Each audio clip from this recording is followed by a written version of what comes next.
Hi everyone, welcome to another episode of Second Act Actors. I'm your host, Dr. Janet McMorty, and I was and still am a medical doctor trying to simultaneously pursue a career in acting. This is my second episode in our Love, Loss, and What I Wore week, celebrating the incredible four women that I had the utmost privilege of sharing the stage with in Mariposa Arts Theatre production of Love, Loss, and What I Wore. My guest for this episode is Laurel Dewar. Laurel was our Gingy, our lead in Love, Loss, and What I Wore. If you've ever seen the play or if you know about it, it's more of a series of staged readings, reading stories about clothes that women wear and the stories behind them. It all circles around a lead character named Gingy and kind of going through her life story about clothes that she's worn and the stories behind them. Laurel was and is, always will be, the most perfect Gingy. If you saw the show, I know I said this about Claudine, but oh god, I'm saying it about Laurel as well too. Oh my god, she made me cry. I had to have tissues stuffed in my costume because I knew she was going to make me cry on stage. Laurel is retired but did work in human resources. She's also a mom and an actor, of course. She is incredible. She has some hilarious stories to tell about her time in community theater and as she continues to have time in the wonderful world of community theater. I hope you enjoy her story. Please enjoy the lovely Laurel Dewar.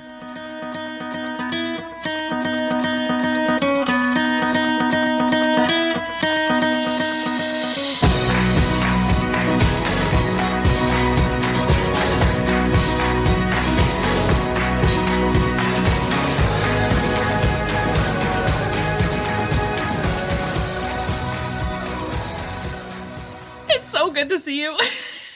You're so nice and tanned.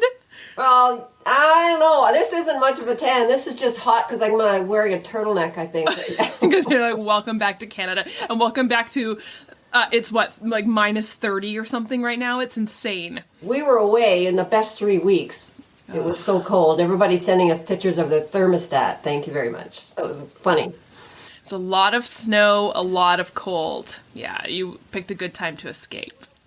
You and I met on a lovely, lovely theater show. I hadn't done theater since I was in high school. Yeah, I remember you saying that. What a blast. That was just so much fun.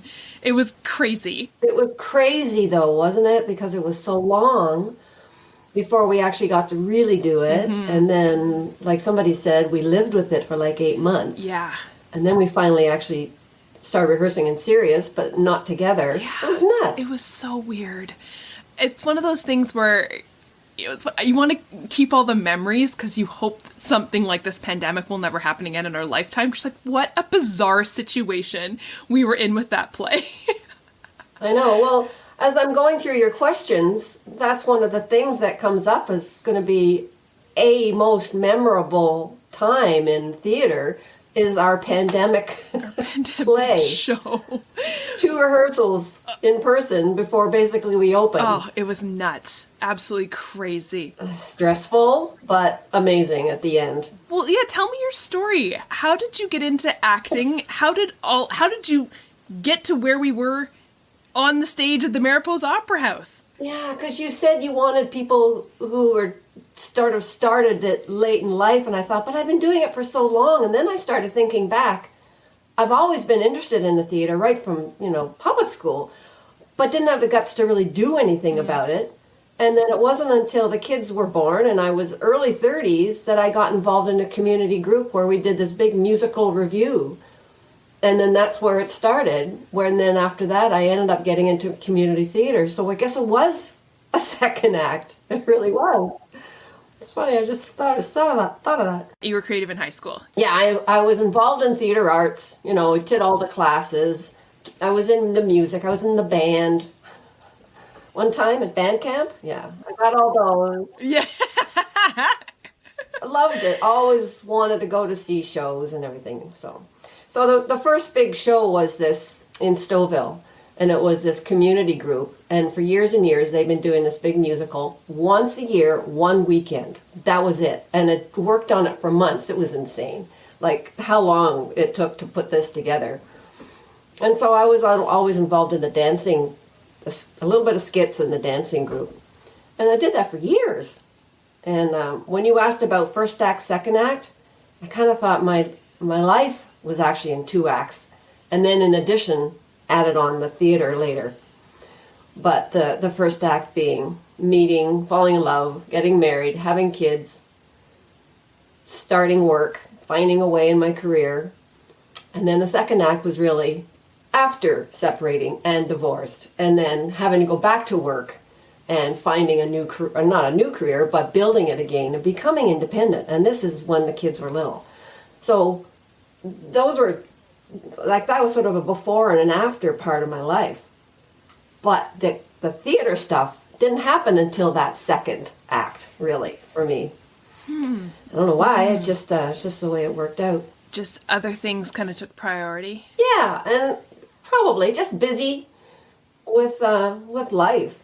But I got involved in that first big community review. But the community theater was where I really felt like I'm part of theater now. And that happened after I was separated and moved the kids. And actually, the first show was I got the part of Glinda in The Wizard of Oz.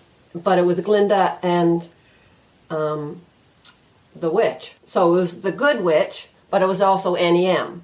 So in the original play, one actress played those 2 parts. And I didn't know that before, because of course I'm thinking of the movie, right? Of course, yeah. Completely different people. But in the original play, it was one actress that was Annie M. in Kansas, and then she was Glinda the Good Witch in in Oz. Interesting. So I got that funny little part, but it was a community effort, but both my sons were involved in other aspects of it.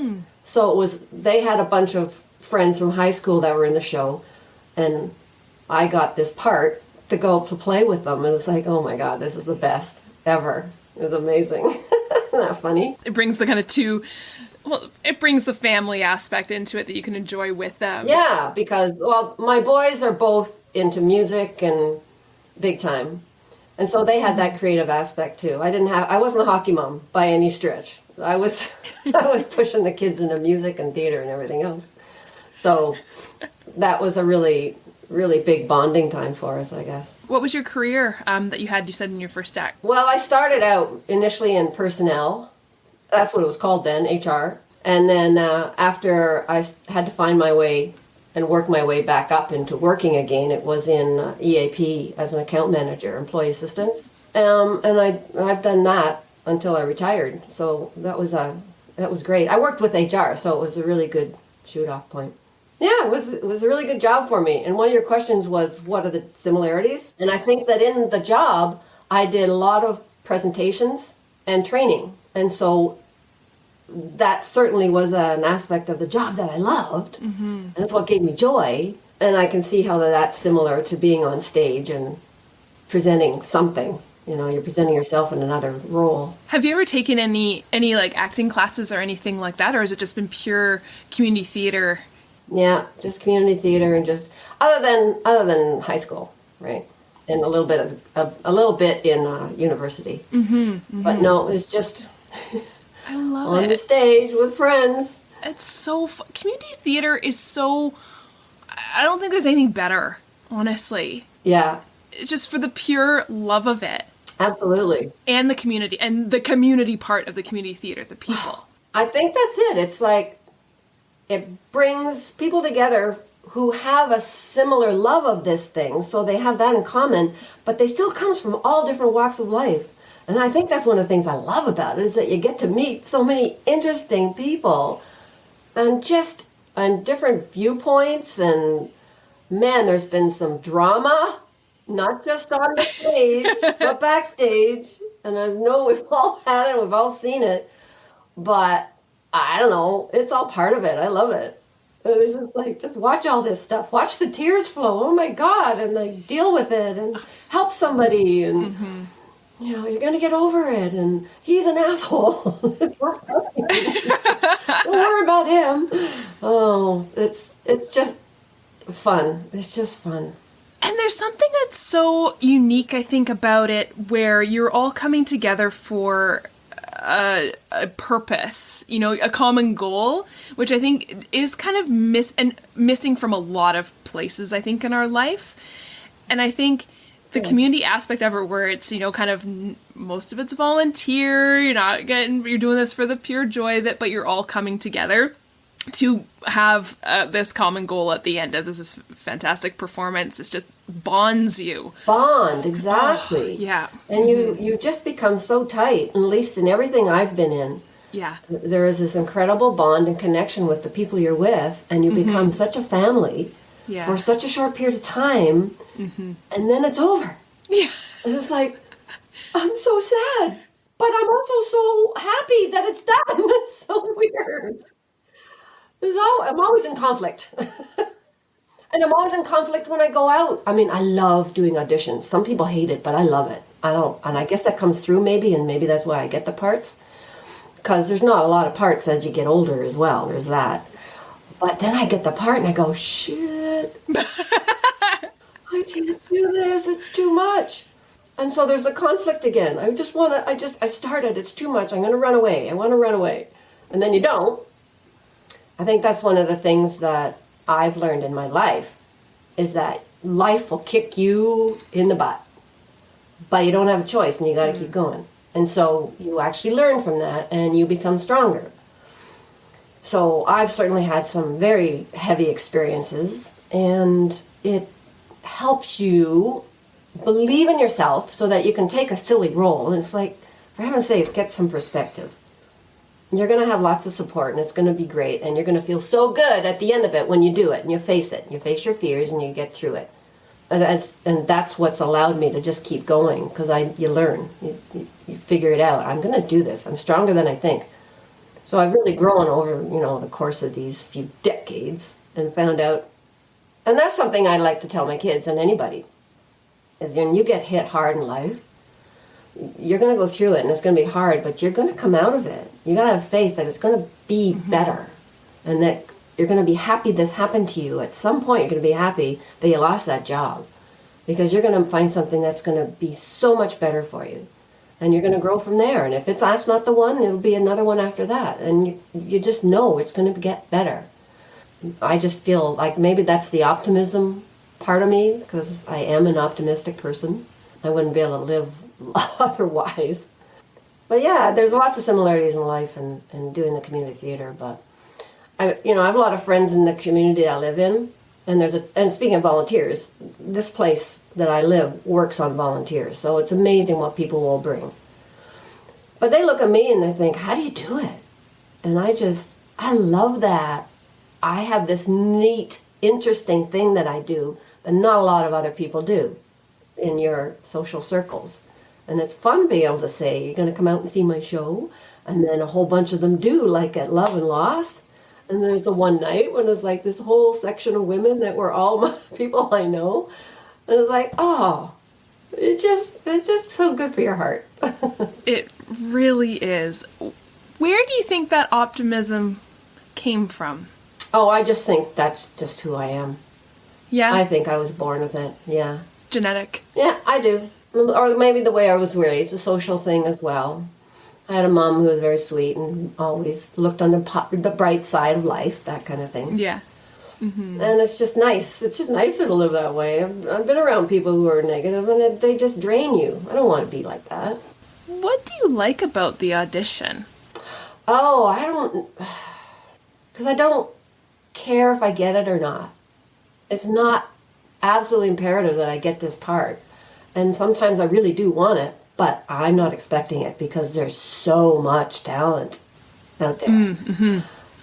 And it's short. And so I just go in, I don't care.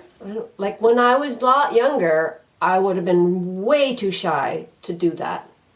And so over the years, it just become, or I don't know what it is. I just go there and I'll just let loose. And I'll just do whatever it is I think I need to do and just roll into it. Because I grew up being kind of shy through high school and so on.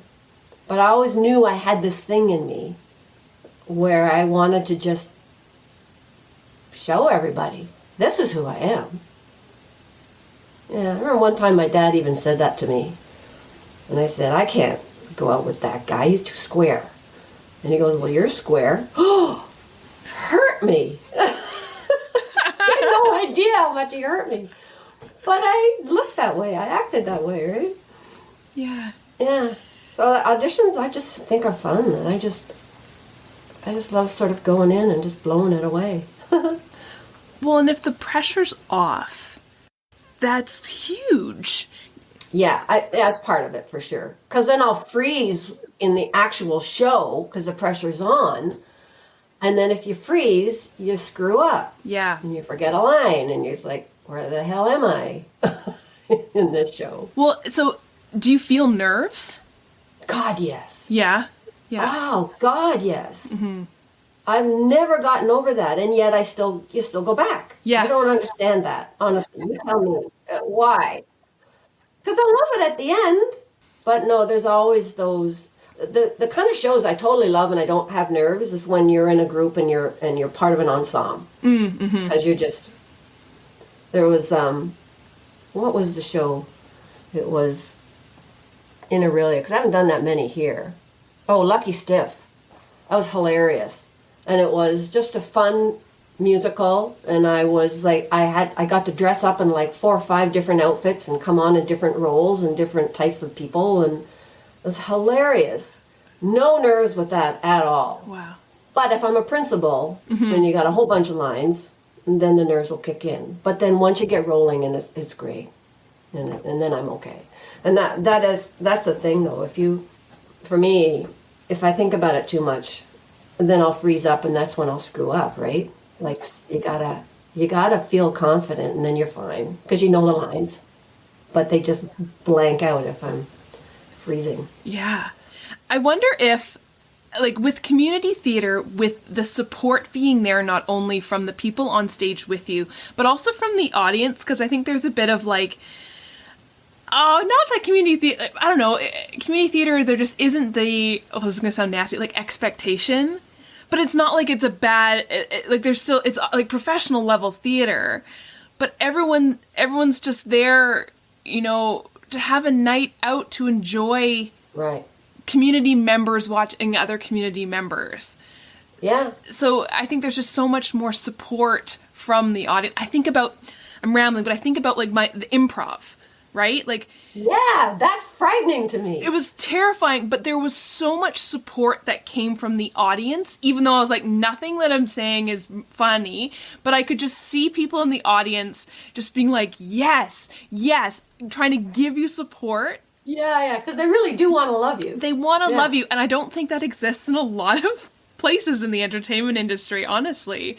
I think the community theater and community improv aspect is just so, it just fills your performer soul with so much joy, right? Because you're like, they love me, they really love me. Oh, God, yeah. I mean, honestly, it's all about validation sometimes. I know. You tell me you like me. Yeah. That whole thing. Jeez, and when you're speaking of the improv, there was one play I was in where we had to do a little bit with a patron. Like we had to get an audience member up on stage with the other actress and myself, and we were like these women who were in the kitchen, but we were enemies. But we did a cooking show. So we got to get an actual member of the audience up on stage, and we do a little bit with this person. Well, you never know who you're going to get and what kind of a ham you're going to get on stage. But I actually love those bits because you could just play with them and kid them and improv and just throw some different lines out, and you were allowed to do that, right? So because it was kind of within a realm of understanding, it wasn't like a whole show of that. Yeah. That was fun. Yeah. So yeah, I can kind of see it.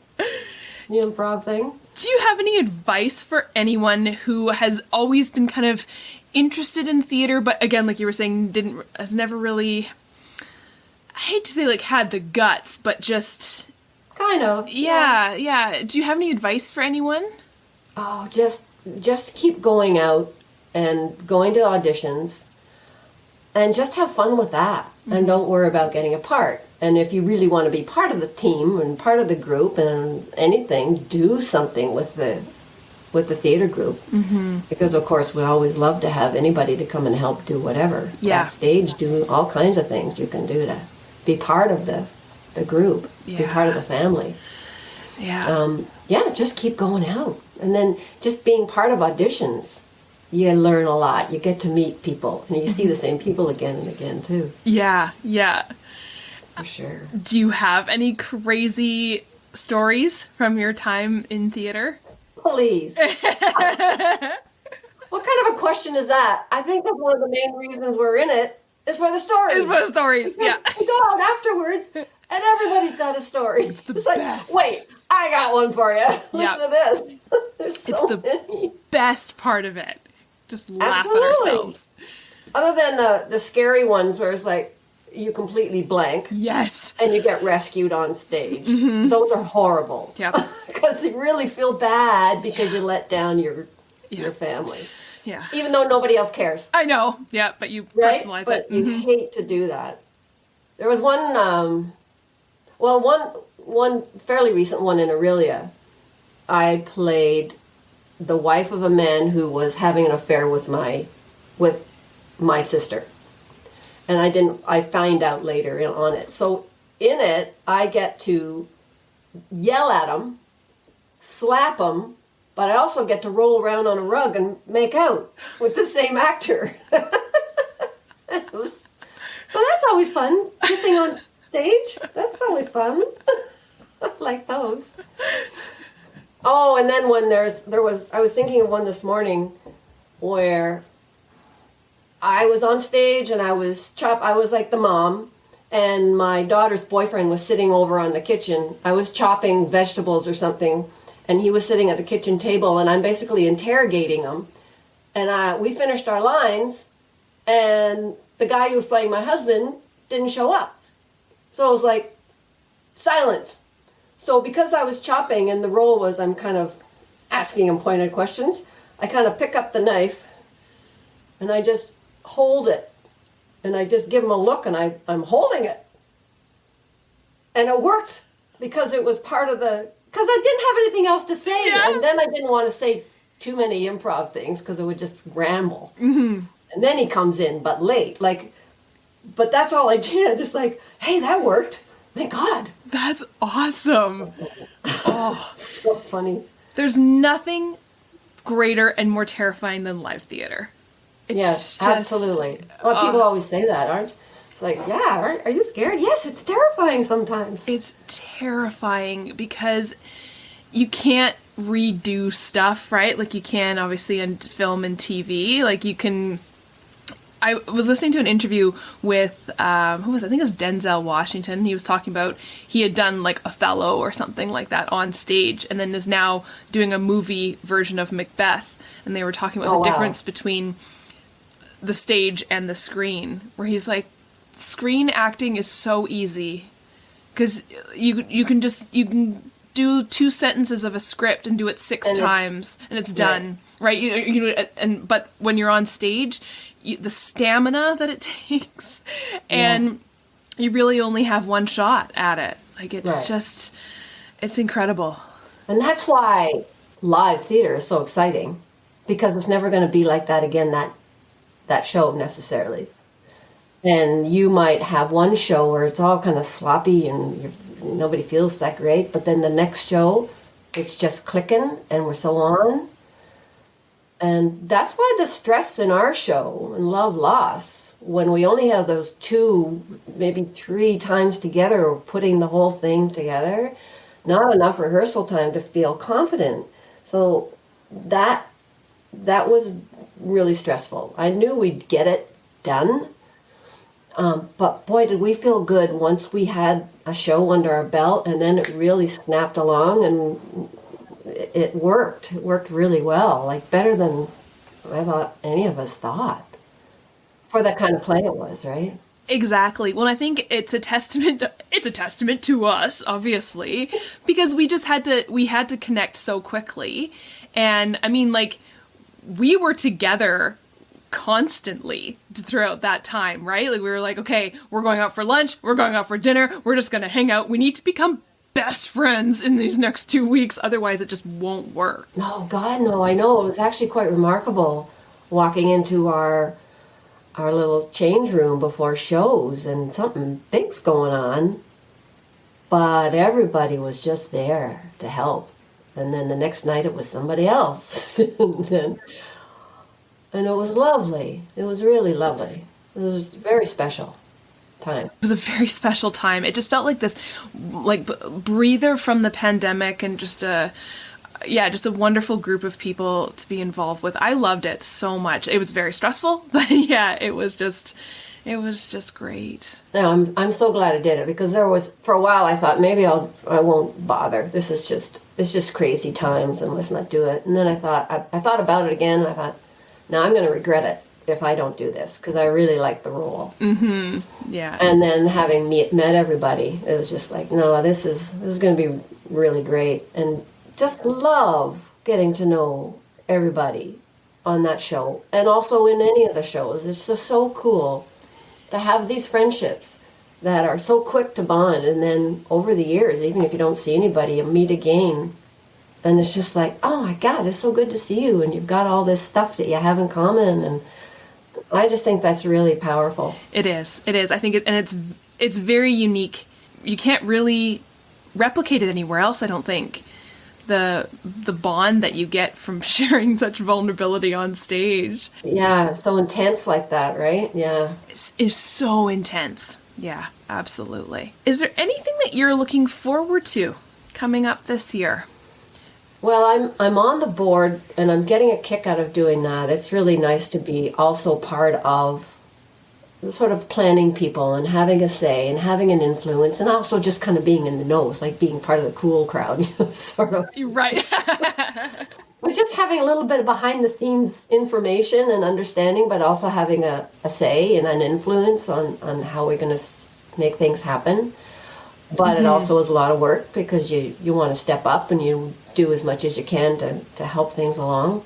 Like last year's summer theater, the Bard in the Yard, where we did the 12th night, and that was an amazing show, but it was such a lot of work for everybody involved. So this year we are planning another one, and we don't want to lose it. And there's all kinds of new conditions now by the city at the Leacock home, but we don't want to lose the opportunity, because it was such a neat thing to do, and it was a lovely new venue for us, and we want to keep it. So we're working hard at figuring all that out, and just being on the strategic planning committee, so looking down the road. That's exciting for me to be part of something like that now, because I know I'm not going to get tons of roles anymore. And where I used to live, there was like 3 or 4 different community theaters, so there's always something to get involved in. But I don't feel like driving very far, so I'm just not going to do that. I'll drive to see a show, but I don't want to be driving for rehearsals through winter. Yeah, absolutely. But so what am I excited about? Just being part of this theater group, this theater family for this coming year, next year, and so on. So I think that'll be lovely. And just, oh my God, I'm excited for spring. Oh my God, I know. Especially on a day like today, holy crow. And this winter has been dreadful. It's been awful. How do you think your kids would describe what you do for a living? Well, I guess, or just what you do now. Well, yeah, because they always had trouble kind of explaining what I did. Yeah. They keep saying, what do you do again? But now they describe me as being just so busy. Like I send a text or a little photo to one of my kids, one of my sons, saying, and we're all dolled up or dressed up or going out to some theme party or friends or something. And he goes, you guys are so busy. We don't do anything. And you're going off and you're doing a show and you're going to rehearsal, you're going to a friend's place, or we're living our best life, and I'm happy they see me as doing that, as participating in life and being involved, because that's what keeps us alive, and that's what keeps us young. And actually, and that's one of the things is being part of theater, is it just expands your horizon, so we're not hanging out with the same type of, not the same demographic. Yes. Right?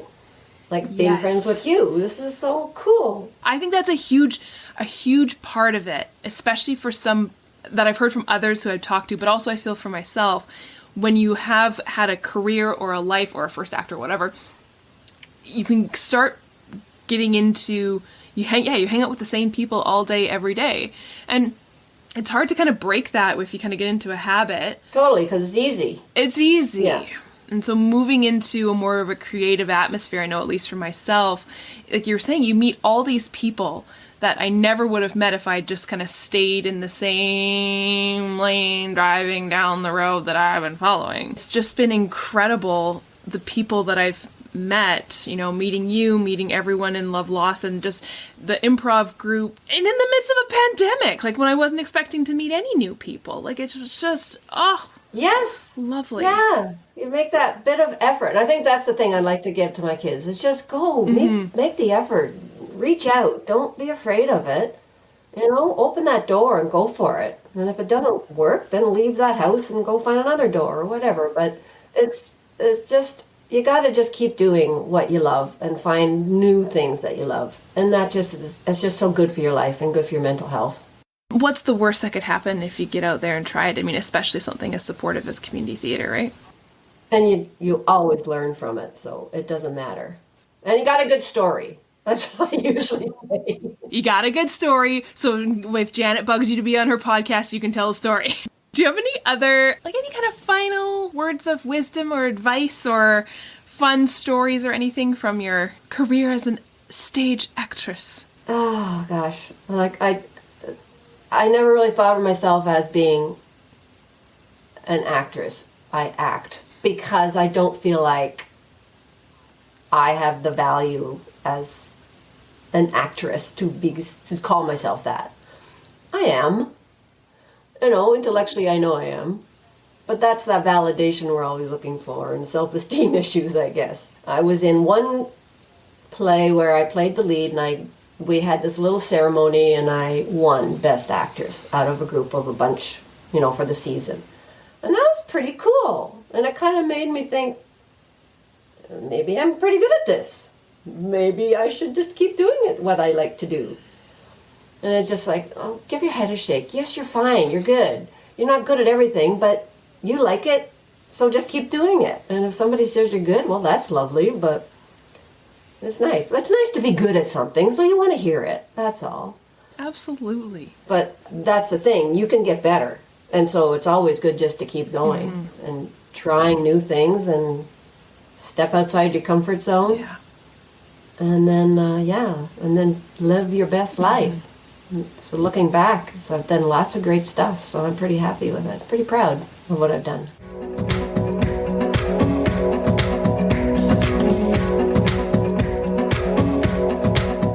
Thank you everyone for tuning in, and thank you Laurel for being my guest on this episode.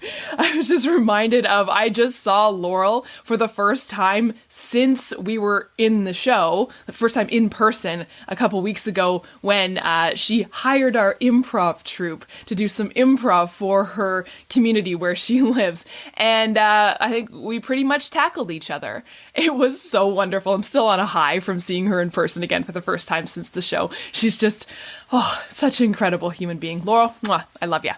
I hope you'll tune in for another episode coming up for our Love Lost and What I Wore week. Episode number 3 in this week is coming up soon. Thanks for tuning in. Bye. Second Act Actors is produced and edited by me, Janet McMorty. Theme music by Guillaume. Additional sound editing by David Studio. Additional video editing by Jackie Dewar. Show notes written by Sarah Hopkinson.